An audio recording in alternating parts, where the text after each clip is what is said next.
సాయి గారు అయితే ఈ మిస్సైల్స్ దాడితోటి ఇరాన్లో న్యూక్లియర్ రేడియేషన్ ఏమన్నా జనరేట్ అవుతుందా? అలాంటి సూచనలు ఏమన్నా కనిపించాయా? సిగ్నల్స్ ఏమైనా ఉన్నాయా? ఎందుకంటే నతాన్స్ మీద వాళ్ళు చేశారు. ఇన్ఫ్యాక్ట్ మనకు గుర్తుంటే లాస్ట్ ఇయర్ 2 ప్రధానంగా దెబ్బతిన్నాయి. అంటే ఇటు చూస్తే కనుక ఇఫ్సహాన్ అయితే పెరిఫెరల్గా బాగా దెబ్బతింది. ఎందుకంటే పర్వత శ్రేణులు చాలా దట్టంగా ఉన్నాయి కాబట్టి లోపలికి B2 బాంబర్స్ పెనిట్రేట్ కాలేకపోయినాయని పెరిఫెరల్ అటాక్ చేసింది, వదిలేసింది.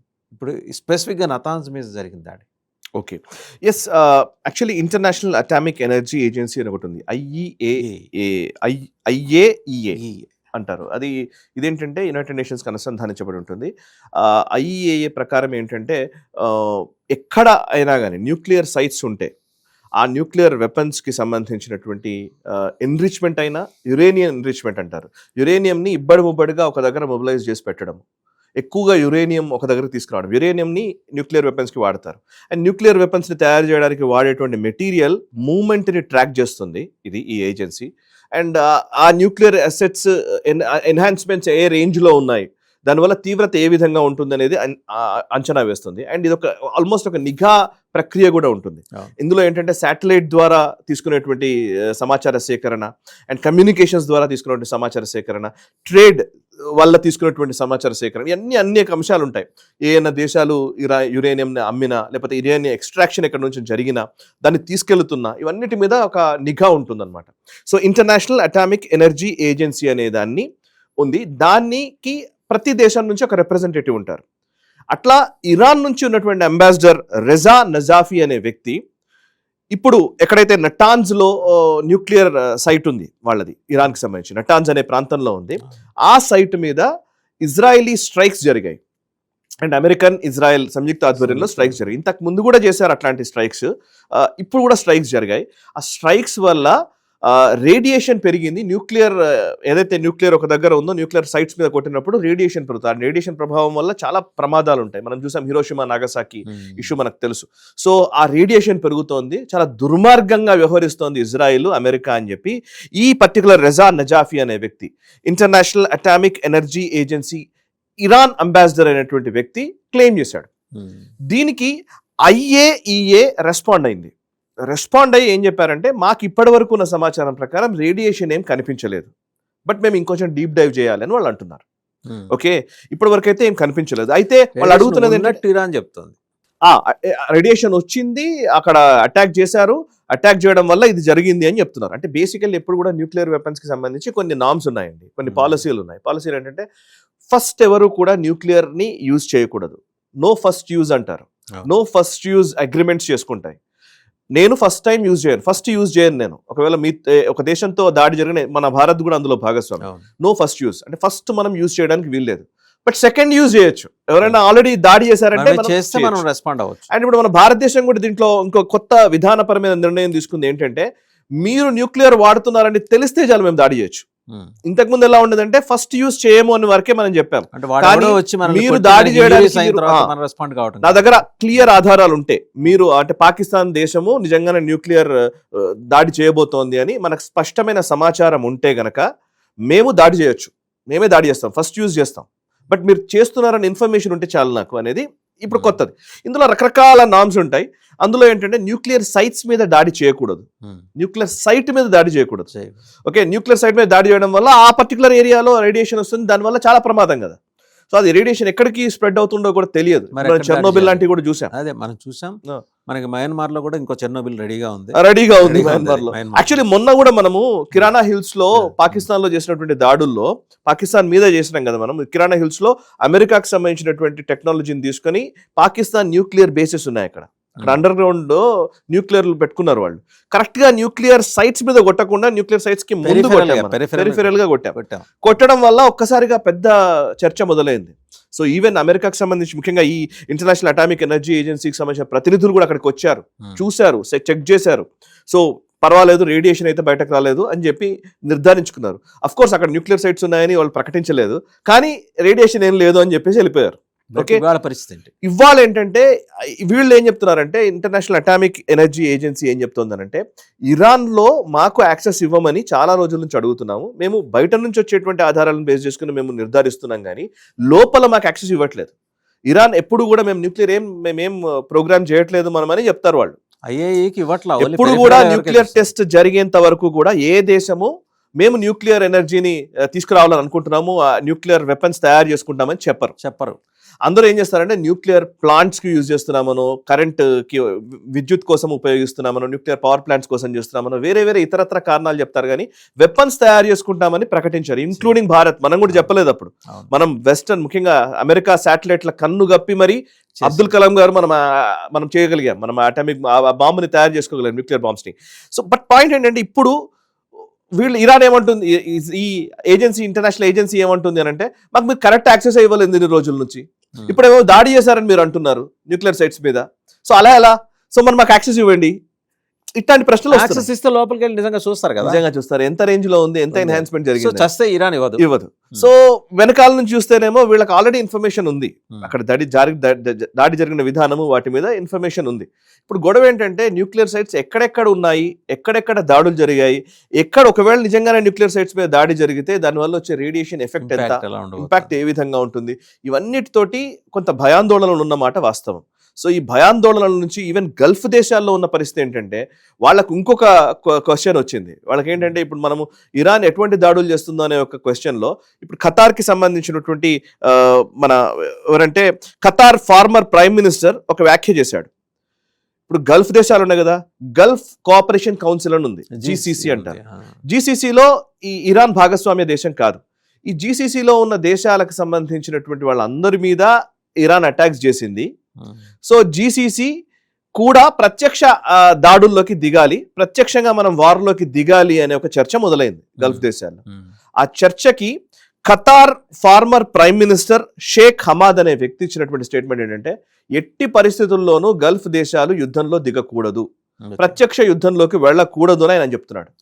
ఎందుకు చెప్తున్నాడు అంటే, మనం ఈ ఇష్యూని, ఇది అమెరికాకు ఇజ్రాయెల్కి సంబంధించిన వ్యవహారం. సో అయితే Qatar former prime minister and Sheikh Ahmed ఆయన పేరు, ఆయన ఏం చెప్తున్నాడంటే జీసీసీ దేశాలు, ఇప్పుడు Kuwait, Qatar, Bahrain, UAE, Saudi Arabia, ఈ దేశాలు ఉన్నాయి కదా, ఈ దేశాలు అందరూ కలిసి ప్రత్యక్ష యుద్ధంలోకి ఇరాన్తో దిగాలి అని చెప్పేసి వస్తున్నటువంటి చర్చ నేపథ్యంలో ఆయన ఏమంటాడంటే, అసలు జీసీసీ ఈ దేశాలు ఏవి కూడా ఈ ప్రత్యక్ష యుద్ధంలోకి వెళ్ళకూడదు అంటున్నాడు. ఎందుకు అంటే ఆయన చెప్పే రీజన్ ఏంటి అని అంటే, ఇప్పుడు మనం యుద్ధంలోకి వెళ్ళామనుకోండి, ఇది ఇజ్రాయెల్కి అమెరికాకి సంబంధించిన యుద్ధం, మనది కాదు. ఇరాన్ చేస్తున్న దాడులు అమెరికా మిలిటరీ బేస్లని బేస్ చేసి వాళ్ళని టార్గెట్ చేసుకుని చేస్తున్నారు దాడులు. సో మనం దాన్ని అనవసరంగా తీసుకొని మనం కనుక ఇప్పుడు మనం యుద్ధంలోకి దిగితే, మనము ఈ రీజియన్ లో, ఈ అరబ్ నేషన్స్ సంబంధించి ఈ అరబ్ రీజియన్ మొత్తంలో, ఈ వెస్ట్ ఏషియా మొత్తంలో ఇజ్రాయెల్ ని ఇంకా ప్రముఖ పాత్ర పోషించే విధంగా చేస్తాము. యాక్చువల్లీ ఈ దేశాలు ఎవరికి కూడా ఇజ్రాయెల్ పడదు, అమెరికాతో సత్సంబంధాలు ఉన్నాయి కానీ ఇజ్రాయెల్ అంటే పడదు వీళ్ళకి. సో ఇజ్రాయెల్ కి మనం ఇక్కడ గుత్తాధిపత్యం ఇవ్వడానికి అవకాశం ఉంటుంది కాబట్టి మనం వెళ్ళకూడదు అనేది ఖతార్ ఫార్మర్ ప్రైమ్ మినిస్టర్ చెప్తున్నమాట. అండ్ ఇంకొక పాయింట్ ఏంటంటే, ఆయన ఇంకొక అక్కడ ఉన్నటువంటి డిఫెన్స్ ఎక్స్పర్ట్స్ చెప్తున్నటువంటి అనాలిసిస్ ఏంటంటే కనుక, ఈ రోజు మనం యుద్ధంలోకి ఒకవేళ మనం కనుక ప్రత్యక్ష యుద్ధంలోకి వెళితే, ఇరాన్కి ఇప్పటి వరకు అమెరికా అండ్ ఇజ్రాయెలే శత్రు దేశాలుగా ఉన్నాయి. మనము సెకండరీ, నిజానికి మాట్లాడితే ప్రైమరీ శత్రువులు ఎవరన్నారు అంటే వాళ్ళే.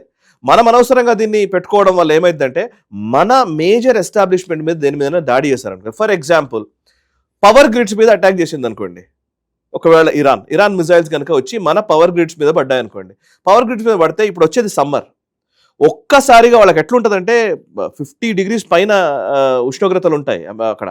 ఇప్పుడు మార్చిలో ఉన్నారు వాళ్ళు, ఈ నెక్స్ట్ 1 month అయిందంటే చాలా కష్టమైన పరిస్థితి ఉంటుంది.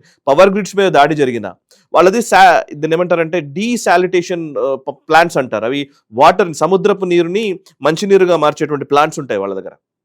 వాటర్ ప్లాంట్స్ మీద దాడి చేసిన, ఏదైతే ప్రజల అవసరాలకు సంబంధించినటువంటి అంశాలు ఉన్నాయో, ఆ ఇన్ఫ్రాస్ట్రక్చర్ ఉందో వాటి మీద కనుక దాడి చేస్తే, ఇవాళ వాళ్ళు మిలిటరీ బేస్ల మీద టార్గెట్ చేస్తున్నారు, మనం డిఫెన్స్ చేయగలిగాం. రేపు పొద్దున ఒకవేళ 1-2 ఏదైనా పవర్ గ్రిడ్స్ మీదనో వీటి మీదనో ఇంపార్టెంట్ ఇన్ఫ్రాస్ట్రక్చర్ మీద, వైటల్ ఇష్యూస్ మీద దాడి చేస్తే మనం చాలా పెద్ద పరిణామాలని, విపత్కర పరిస్థితులను ఎదుర్కోవాల్సి ఉంటది. వచ్చేది సమ్మరు, ఇంకా మాకు చాలా కష్టం అవుతుంది, ప్రజలు చాలా ఇబ్బందులు పడతారు. సో రాబోయే రోజుల్లో, అంటే డిఫెన్స్ ఎక్స్పర్ట్స్ చెప్తున్న మాటలు ఇవి. సో రేపు నిజంగా ఇది కేవలం ఇరాన్ ఏం చేస్తోందంటే, ఇరాన్ని యుద్ధాన్ని పెంచడానికి ప్రయత్నం చేస్తుందా అనిపిస్తోంది నిజానికి. సో వీళ్ళందరి మీద దాడి చేసి, మీరు అందరు వస్తారా రండి యుద్ధంలోకి, రారా పక్కన కూర్చోండి, అంటే సో ఒక మీరు రకంగా పక్కకు వచ్చేయండి. ఏంటంటే ఆవాహ ఆవాహ అలాగనమాట. సో అక్కడికి తీసుకెళ్తుంది అంటే ఒక అనివార్యత సృష్టిస్తుంది. అనివార్యత సృష్టిస్తే ఆ అనివార్యతను బేస్ చేసుకుని వాళ్ళు రంగంలోకి దిగితే అమెరికా ఇజ్రాయెల్ పక్క జరుగుతాయి. ఇప్పుడు వీళ్ళకి డబ్బులు ఇచ్చి మీరు కొట్లాడండి అంటారు.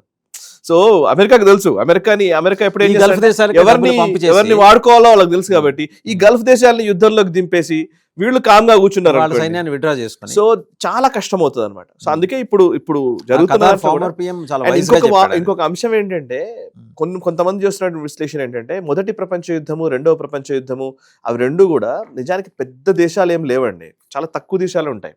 యూరోపియన్ దేశాలు కొన్ని, అండ్ రష్యా, అటు జపాన్, ఇట్లాంటి దేశాలు ఇన్వాల్వ్ అయితే మొదటి ప్రపంచ యుద్ధం అయింది లిటరల్గా మాట్లాడితే. మిగతా ఏ దేశాలు లేవు. ఏషియన్ కంట్రీస్ మిగతా ఏమున్నాయి మొదటి ప్రపంచ యుద్ధంలో? ఏం లేవు. ఆఫ్రికన్ కంట్రీస్ ఏమున్నాయి? ఏం లేవు. కానీ ప్రపంచ యుద్ధం అంటాం మనం కదా, ప్రపంచ యుద్ధం అని అంటాం. ఫస్ట్ వరల్డ్ వార్ కానీ, సెకండ్ వరల్డ్ వార్ కానీ. అఫ్కోర్స్ బ్రిటన్కి సంబంధించినటువంటి ఆ కొలోనియల్ కంట్రీస్ నేషన్స్ చాలా ఉన్నాయి కాబట్టి ఏదో బ్రిటన్ రంగంలో దిగేసరికి అన్ని దేశాలకి ఇంత ఆ శత్రుత్వాన్ని ఇచ్చిపెట్టారు. కానీ అంతే. అదర్వైజ్ నిజానికి first world war, second world వార్లో కొన్ని గుప్పెడు దేశాలే నిజానికి యుద్ధాల్లో కరెక్ట్గా ప్రత్యక్ష యుద్ధంలో ఉన్నవి. ఇవాళ కూడా అదే జరుగుతోంది. ఇప్పుడు ఆల్మోస్ట్ 7 దేశాలు. ఒకవేళ ఈ గల్ఫ్ దేశాలు కూడా ప్రత్యక్ష యుద్ధంలోకి దిగాయి అనుకోండి, ఇది వరల్డ్ వార్ అనే అనాల్సి వస్తుంది. అంతే అంతే. సో నథింగ్ బట్, ఎందుకంటే దీని ప్రభావము ప్రపంచ వాణిజ్యం మీద ఉంది. 20% ఆటోమేటిక్ వరల్డ్ వార్ అవుతుంది. ఎగ్జాక్ట్లీ. సో ఇట్లాంటి టైంలో మనం అనవసరమైన నిర్ణయాలు తీసుకోవద్దు అనేది జీసీసీ నేషన్స్ లో నుంచి వస్తున్నటువంటి ఓ సమాచారం. అనవసరంగా ఎమోషన్స్లోకి వెళ్లకుండా ఇరాన్ మీద ఏదో దాడి చేయాలి, ప్రత్యక్షంగా యుద్ధంలోకి దిగాలి, దీనివల్ల మన మీద దాడి చేస్తాడా, మనం ఇలా చేయాలి అనే దాంట్లోకి వెళ్ళకూడదు అనే ఒక వాదనలే ఎక్కువగా వినబడుతున్నాయి, which is a good sign actually. నిజానికి ఇప్పుడు ఈ గల్ఫ్ దేశాలు కనుక యుద్ధంలోకి దిగితే ఇంకా మనం చాలా ఆ ప్రభావాన్ని ఫేస్ చేయాల్సి ఉంటుంది. సో ఆయిల్ కానీ మిగతా వాణిజ్యానికి సంబంధించినటువంటి అంశాలు. సో ఫైనలీ ఏంటంటే న్యూక్లియర్ రేడియేషన్ వల్ల ప్రభావం లేదు అని ఇంటర్నేషనల్ ఏజెన్సీ చెప్తోంది, కానీ ఇరాన్ ఏమో రేడియేషన్ ఉంది అని అంటోంది. ఇది కొంచెం క్లారిటీ రావాల్సింది ఉంది. రెండోది, ఈ గల్ఫ్ దేశాల్లో వాళ్ళు పడుతున్నటువంటి భయాందోళనలకు సంబంధించిన వాటిల్లో కూడా క్లారిటీ రావాల్సింది ఉంది. ఎందుకంటే ఎస్టాబ్లిష్మెంట్ తీసుకునే నిర్ణయాల మీద ఆ ప్రజల భవితవ్యం ఆధారపడి కదండి. ఎస్. సో ఎలాంటి నిర్ణయం తీసుకోబోతున్నాయి? ఎందుకంటే ఆయనైతే వైజ్గా అని చెప్తున్నాడు. ఖతార్ ఫార్మర్ ప్రైమ్ మినిస్టర్ అయితే వైజ్ చెప్పాడు. మిగిలిన దేశాలు కూడా యూఏఈ ఎలా రెస్పాండ్ అవుతుంది, సౌదీ ఎలా రెస్పాండ్ అవుతుంది? ఆల్మోస్ట్ అన్ని దేశాలు ఇదే భావనలో ఉన్నాయి. ఎందుకంటే వాళ్ళు అటాక్స్ చేయట్లేదు, స్ట్రైకింగ్ దాంట్లోకి దిగట్లే. వాళ్ళు చేస్తున్నది ఏంటంటే వాళ్ళు డిఫెన్సివ్ దాంట్లోనే ఉంటారు. వాళ్ళ డిఫెన్స్ ఎస్టాబ్లిష్మెంట్ని కొంచెం పెంచుకోవడానికి ఉపయోగపడుతుంది ఇలాగా ప్రయత్నం చేస్తారు. అయితే ముఖ్యంగా యూఏఈకి సంబంధించి చూస్తే ఇది నిజంగా పెద్ద ఛాలెంజే. ఎందుకంటే ఇప్పుడు నేను చెప్పిన ఇందాక కొన్ని కోట్ల రూపాయలు, billions and trillions of dollars ఈరోజు దుబాయ్లో ఇన్వెస్ట్మెంట్స్ జరుగుతున్నాయి. దుబాయ్ మీదనే వాళ్ళు రియల్ ఎస్టేట్ మీద ఇన్వెస్ట్ చేస్తున్నారు నిజానికి మాట్లాడితే.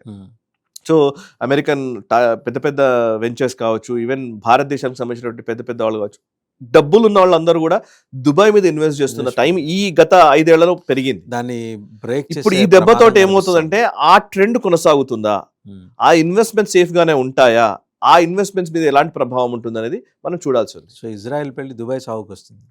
Exactly. Thank you Sai Krishna, thank you very much. So చూసాం కదా, అంటే 4 విభిన్న అంశాలు, 4 విభిన్న కోణాలు, అంటే డీప్ పెనట్రేట్ అయ్యి చేస్తున్న విశ్లేషణ. అంటే ఈరోజు international relations, geo political affairs చదువుకునే స్టూడెంట్స్కి ఇలా పూసగుచ్చినట్టు విడమర్చి వెనకాలన్న కారణాలు, ఒకవేళ ఏమన్నా కొత్త ఫ్యాక్టర్స్ యాడ్ అయితే చోటు చేసుకోబోయే పరిస్థితులు, ఇదంతా కూడా సమగ్రంగా వివరించారు. Thank you sir. Thank you.